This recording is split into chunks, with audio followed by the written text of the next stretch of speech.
పున్నమి మూలికలు వెతుక్కుంటూ అడవిలోకి వెళ్తూ ఉంటుంది. పున్నమి వెనకే అగ్నిదేవ్ వాళ్ళు కూడా వెళ్తూ ఉంటారు. ఇంకొక 10 అడుగులు ముందుకు వేస్తే కెవ్వుమని సౌండ్ వస్తుంది అని చెప్పి అగ్నిదేవ్ చుట్టూ ఉన్న రౌడీలు చెప్తూ ఉంటారు. అయితే వెంటనే పున్నమిని దారి మళ్లించాలి, మూలికల వైపు కాకుండా పులి కోసం పెట్టిన ఉచ్చుల వైపు మళ్లించాలి అని చెప్పి అగ్నిదేవ్ చెప్తూ ఉంటాడు. పున్నమి ఉచ్చులో పడితే మనకేంటి ఉపయోగం అని చెప్పి రౌడీలు అడుగుతూ ఉంటారు. పున్నమి ఉచ్చులో పడగానే పున్నమి పడ్డ ఉచ్చు వైపు దారి మళ్లించాలి అని అగ్నిదేవ్ చెప్తూ ఉంటాడు. పులిని ఉచ్చు వైపు దారి మళ్లిస్తారా, అదెలా కుదురుతుంది అని చెప్పి రౌడీలు అడుగుతుంటారు. ఎలానా, కొన్ని నాటి కోళ్ళను కానీ లేక అడవి కోళ్ళను కానీ పీకలు కోసి ఆ రక్తాన్ని తీసుకొచ్చి ఆ గుంత చుట్టూ పోస్తే ఆ రక్తపు వాసనకు పులి ఆ గుంత వైపే వస్తుంది అని చెప్పి అగ్నిదేవ్ చెప్తూ ఉంటాడు.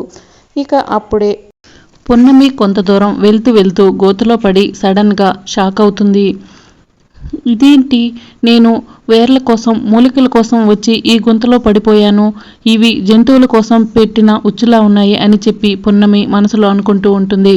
ఇప్పుడు ఎలాగైనా సరే ఈ ఉచ్చులో నుంచి బయటపడాలి, మా నానమ్మకు ఆపరేషన్ చేపించాలి, వకీల్ సాబ్ భారీగా ఒక్కరోజైనా జీవితాన్ని ఆస్వాదించాలి, ఆ తర్వాత నేను చనిపోయినా పర్వాలేదు అని చెప్పి పున్నమి అమ్మవారికి నమస్కారం చేసుకుంటూ ఉంటుంది.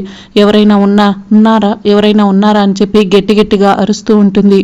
బాబోయ్ ఏంటి, నేను అసలు మర్చిపోయాను, ఇలా అరిస్తే పులి నన్నే తినేస్తుంది కదా అని చెప్పి పున్నమి మనసులో అనుకుని ఎలా బయటపడాలి అని చెప్పి ఆలోచిస్తూ ఉంటుంది. ఇక మరోవైపు అగ్నిదేవ్ దూరవైపు నుంచి చూస్తూ ఉంటాడు. పున్నమి గోతులో పడడం చూసి పున్నమి దగ్గరకు వచ్చి పున్నమి అని చెప్పి పిలుస్తూ ఉంటాడు. అగ్నిదేవ్ గారు మీరేంటండి ఇక్కడ అని పున్నమి అడుగుతూ ఉంటుంది. మా పెద్దమ్మను బ్రతికించాలని, ఆపరేషన్ చేపించాలని, ఏవో వేర్ల కోసం నువ్వు ఈ అడవికి వస్తున్నావని మాకు తెలిసింది, దాన్ని ఆపడం కోసమే వచ్చాను అని చెప్పి అగ్నిదేవ్ చెప్తూ ఉంటాడు. మీ కాళ్ళు పట్టుకుంటాను అగ్నిదేవ్ గారు, ప్లీజ్ నన్ను బయటకు లాగండి అని చెప్పి పున్నమి అంటూ ఉంటుంది. నిన్ను కావాలని ఉచ్చులో పడేసిందే నేను, నిన్ను బయటకు లాగమంటావా పిచ్చి పున్నమి అని చెప్పి అగ్నిదేవ్ అంటూ ఉంటాడు. ప్లీజ్ అగ్నిదేవ్ గారు, నానమ్మకు ఆపరేషన్ చేపించిన తర్వాత మీరేం చేయమంటే అది చేస్తాను అని చెప్పి పున్నమి అంటూ ఉంటుంది. నాకేమీ నువ్వు చేయాల్సిన అవసరం లేదు, పులి వస్తుంది, పులికి నువ్వు ఆహారం అయితే అంతే చాలు అని చెప్పి అగ్నిదేవ్ చెప్తూ ఉంటాడు. ఇక ఇంతలో కొంతమంది రౌడీలు ఒక బకెట్లో కోడి రక్తం తీసుకుని వచ్చి, ఇంకా ఏంట్రా చూస్తున్నారు, ఈ పున్నమి ఉన్న గుంత చుట్టూ ఆ కోడి రక్తాన్ని పోయండి అని చెప్పి అగ్నిదేవ్ చెప్తూ ఉంటాడు. కోడి రక్తము ఎందుకు అగ్నిదేవ్ గారు అని పున్నమి అంటూ ఉంటుంది. అడుగు బిడ్డనని చెప్తావు, ఆ మాత్రం తెలీదా, ఈ కోడి రక్తం వాసనకి ఆ పులి ఈ గోతి దగ్గరికే వస్తుంది, నిన్ను చంపేస్తుంది అని చెప్పి అగ్నిదేవ్ చెప్తూ ఉంటాడు. ప్లీజ్ అగ్నిదేవ్ గారు నన్ను కాపాడండి అని చెప్పి పున్నమి అంటూ ఉంటుంది. అరే మన పని అయిపోయింది కదా, కోడి రక్తాన్ని పోసేయడం అయిపోయింది, ఇక మనం ఒక చాటుగా ఉండి ఆ పులి పున్నమిని ఎలా తింటుందో చూద్దాం పదండి అని చెప్పి అగ్నిదేవ్ చెప్తూ ఉంటాడు.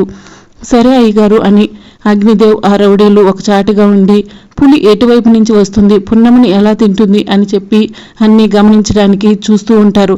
అప్పుడే శివదేవ్ కూడా అడవికి వస్తాడు. శివదేవ్ని చూసిన ఫారెస్ట్ ఆఫీసర్, సార్ మీరు రాజమహల్కి చెందిన రాజావారు కదా అని చెప్పి అడుగుతూ ఉంటారు. అవును అని శివదేవ్ చెప్పడంతో, మీ నాన్నగారి దగ్గర మా నాన్నగారు పనిచేశారు, మీరేంటి సార్ ఇలా వచ్చారని చెప్పి ఫారెస్ట్ ఆఫీసర్ అడుగుతూ ఉంటారు. నా కూతురు అడవిలోకి వెళ్ళింది, నా కూతురు దగ్గరికి నేను వెళ్ళాలి అని చెప్పి శివదేవ్ చెప్తూ ఉంటాడు. అగ్నిదేవ్ గారు లోపల ఉన్నారు, అగ్నిదేవ్ గారు వచ్చిన విషయం శివదేవ్ గారికి చెప్తే నేను డబ్బులు తీసుకున్న విషయం బయటపడుతుందేమో అని చెప్పి మనసులో అనుకుంటూ ఉంటాడు.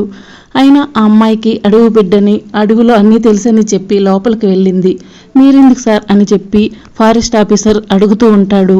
లేదు నా కూతురు దగ్గరికి నేను వెళ్ళాలి అని చెప్పి అగ్నిదేవ్ చెప్తూ ఉంటాడు. సరే నేను మా ఫారెస్ట్ ఆఫీసర్ని ఒక అతన్నిచ్చి మీకు తోడుగా పంపిస్తాను అని చెప్పి శివదేవ్కి తోడుగా ఇంకొక ఫారెస్ట్ ఆఫీసర్ని ఇచ్చి అడవిలోకి పంపిస్తారు.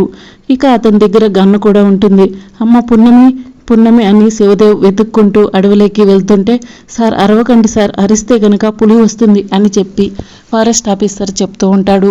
మరి నా పున్నమి అడవిలో ఉంది కదా, నా పున్నమిని ఎవరు కాపాడతారు అని చెప్పి శివదేవ్ అంటూ ఉంటాడు. సార్ మనం వాళ్ళని వెతుక్కుంటూ వెళ్ళడమే కానీ అలా అరవకూడదు, అసలే ఎంతో అదృష్టం ఉంటే ఈ అడవిలోకి వెళ్ళిన వారు తిరిగి రారు అని చెప్పి ఫారెస్ట్ ఆఫీసర్ చెప్తూ ఉంటాడు. ఇక మరోవైపు పృథ్వీ కూడా పున్నమ్మని వెతుక్కుంటూ అడవిలోకి వెళ్తాడు. సడన్గా ఎటు నుంచి వస్తాడో తెలియదు కానీ పృథ్వీ వచ్చి పున్నమి చేతిని అందుకుంటాడు. పున్నమి తొందరగా నువ్వు బయటికి రా అని చెప్పి పృథ్వీ అంటూ ఉంటే వకీల్ సాబ్ మీరెలా వచ్చారని పున్నమి అడుగుతూ ఉంటుంది. అవన్నీ తర్వాత చెప్తాను, ముందు నువ్వు బయటికి రా, పులి వస్తుంది అని చెప్పి పృథ్వీ చెప్తూ ఉంటాడు. ఇక పున్నమి చేతికి పృథ్వీ చెయ్యినిచ్చి బయటికి లాగేస్తాడు. ఇదంతా చూస్తున్న అగ్నిదేవ్ అసలు పున్నమి చేస్తుందనుకున్నాను, కానీ ఈ పృథ్వీ వచ్చి ఈ పున్నమిని కాపాడాడే. ఈ అడవిలోకి రాకముందు మన టార్గెట్ పున్నమి ఒకటే, ఇప్పుడు పృథ్వీ కూడా అని చెప్పి అగ్నిదేవ్ చెప్తూ ఉంటాడు. వకీల్ సాబ్ మీరెలా వచ్చారు అని పున్నమి అడుగుతూ ఉంటే నా ప్రాణ స్నేహితురాలు ఆపదలో ఉంటే నేను రాకుండా ఎలా ఉంటాను, వదిలేస్తాను అని పృథ్వీ అంటూ ఉంటాడు. సరే వకీల్ సాబ్, మనం ఎక్కడ ఎక్కువ టైం ఉండడం మంచిది కాదని చెప్పి పున్నమి చెప్తూ ఉంటుంది. అసలు నువ్వు అడుగు పెట్టినవని చెప్తావు, ఈ గొత్తులో ఎలా పడ్డావు పున్నమి అని పృథ్వీ అడుగుతూ ఉంటాడు. ఇదంతా కూడా ఆ అగ్నిదేవ్ గారు పుణ్యమే. ఆ అగ్నిదేవ్ గారు కావాలనే నన్ను ఈ గోతులో పడేలా చేశారు. అంతేకాదు వకీల్ సాబ్, నేను నానమ్మకు ట్రీట్మెంట్ చేయించకూడదని ఆ అగ్నిదేవ్ గారు ఇలా చేశారు. అగ్నిదేవ్ గారు ఈ గోతి చుట్టూ కోడి రక్తం పోశారు.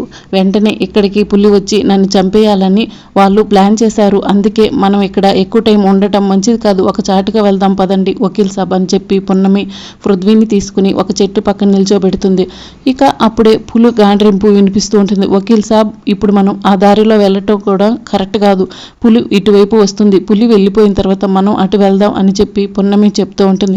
అప్పటి వరకు ఈ చెట్టు పక్కనే దాక్కుందాం వకీల్ సాబ్ అని చెప్పి పున్నమి అంటూ ఉంటుంది.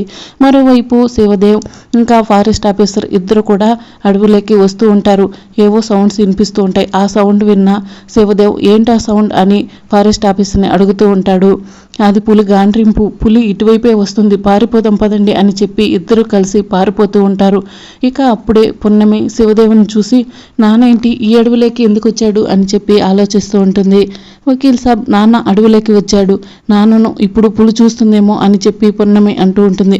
ఇక అలా శివదేవ్ పరిగెత్తుకుంటూ వెళ్ళి గోతులో పడిపోతాడు. ఆ గోతు చుట్టూ రక్తం ఉండటం వల్ల పులి కరెక్ట్గా ఆ గోతు దగ్గరికే వస్తుంది. వకీల్ సాబ్, నాన్నని ఎలాగైనా కాపాడాలి, అందుకోసం నేను ముందుగా ఆ పులిని దారి మళ్ళిస్తాను, ఆ తర్వాత మీరు వెళ్ళి నాన్నని గోతులో నుంచి బయటికి తీయండి అని చెప్పి పున్నమి చెప్తూ ఉంటుంది. పున్నమి, నువ్వు పెద్ద రిస్క్ చేస్తున్నావు అని చెప్పి పృథ్వీ చెప్తూ ఉంటాడు. లేదు వకీల్ సాబ్, నాన్నని కాపాడుకోవాలి అని చెప్పి పున్నమి పులికి ఎదురుగా వెళ్ళి పక్కకు తిరిగి పరిగెత్తూ ఉంటుంది. ఇక పులి పున్నమిని చూసి పున్నమి వెనుక పరిగెత్తుతూ ఉంటుంది. ఈ లోపల పృథ్వీ వెళ్ళి శివదేవును గోతులో నుంచి బయటికి తీసేస్తాడు. పృథ్వీ, పున్నమి ఎక్కడ అని చెప్పి శివదేవ్ అడుగుతూ ఉంటే అంకుల్ మిమ్మల్ని కాపాడడం కోసం పున్నమి ఇలా చేసింది, అదిగోండి పున్నమి పులికి ఎదురుగా వెళ్ళింది అని చెప్పి శివదేవ్ చెప్తూ ఉంటాడు. ఇక పులి పున్నమిని పరిగెత్తిస్తూ ఉంటుంది. ఇక పున్నమి అలా పరిగెత్తుకుంటూ ఒక చాటుకు వెళ్ళి దాక్కుంటుంది. ఇక అప్పుడే పృథ్వీ శివదేవ్ పున్నమి దగ్గరికి వెళ్తారు. పులి నుంచి తప్పించుకున్నాం ఎలాగో ఒకలా, అమ్మయ్య అని చెప్పి సంతోషపడుతూ ఉంటారు. నాన్న నువ్వెందుకు అడుగుకొచ్చావు అని చెప్పి పున్నమి అడుగుతూ ఉంటుంది. మరి నువ్వెందుకు వచ్చావు పున్నమి అని చెప్పి శివదేవ్ అడుగుతూ ఉంటే నాన్నమ్మకు ఆపరేషన్ చేయించాలి కదా, తనకి చాలా డబ్బు ఖర్చు అవుతుంది, అందుకే వేర్ల కోసం వచ్చాను నాన్న అని చెప్పి పున్నమి చెప్తూ ఉంటుంది. నువ్వు నానమ్మ కోసం వచ్చావు, నేను నీకోసం వచ్చాను పున్నమి అని చెప్పి శివదేవ్ చెప్తూ ఉంటాడు. సరే నాన్న, మనం ఎక్కువ టైం ఉండటం మంచిది కాదు, మనం ముందు ఇక్కడి నుంచి బయటపడాలని చెప్పి పున్నమి చెప్తూ ఉంటుంది.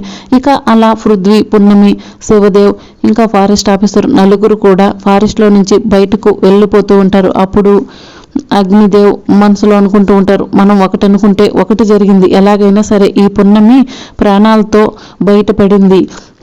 ఆ పున్నమి పెద్దమ్మకు ఆపరేషన్ చేయించడం కోసం మూలికలు వేర్లు తీసుకోకుండా ఈ అడవి నుంచి బయటికి వెళ్ళదు, అందుకే ఆ పున్నమి దగ్గర ఆ వేర్లను మనం కొట్టేద్దాం అని చెప్పి అగ్నిదేవ్ రౌడీలతో చెప్తూ ఉంటాడు. మళ్ళీ సంపాదిస్తుంది కదా సార్ అని రౌడీలు అంటూ ఉంటారు. అసలే ఇప్పుడు నేను ఇరిటేషన్లో ఉన్నాను, ఆ విషయం గురించి మాట్లాడకండి అని చెప్పి అగ్నిదేవ్ కోపంగా అడవిలో నుంచి బయటికి రావడానికి ట్రై చేస్తూ ఉంటాడు. ఇక మరి రాబోయే ఎపిసోడ్లో ఏం జరుగుతుందో తెలుసుకోవాలంటే ఛానల్ని సబ్స్క్రైబ్ చేసుకుని సపోర్ట్ చేయడం మర్చిపోకండి. Thank you for watching.